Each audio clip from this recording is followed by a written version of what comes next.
Azra. Hello, Molly.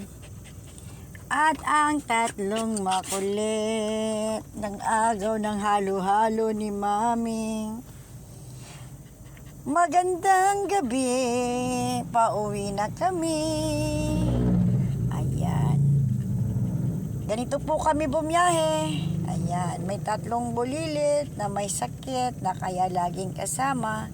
Pinapainom ng gamot ni Mami at pinapakain.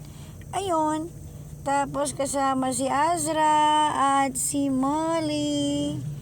Si Molly ang nanay at lola. Ano ka ba, Azra? Ito naman si Azra, nauuna pa sa pintuan paglalabas. Ngayon, dalawang maliit, anak ni Duday. At ito yung isa. Ayun, nagpakaipit dun sa handbrake. O, diba? Saan ka pa? Ganyan kami magbiyahe. May ano dito, tagakain ng pagkain ni Mami. Kahit saan ilapag, naaamoy. Tinalo yung malalaki. Itong tagaw-tagaw.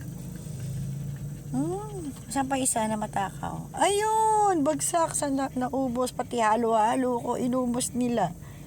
Pambira itong mga baby namin, ha? Ayan, pauwi na po kami. Ayan. So, yan ang aming gawain. Ang bumiyahe kasama ang aking mga bodyguard. Ayan sila. Matraffic pa. Tansyang tagal sa trapiko, 7 minuto. Yan, narinig nyo, 7 minuto. My goodness. Totoo kaya 7 minuto? Halos hindi nga tayo umaandar. Yan, 7 minuto ang tansya. Tansya.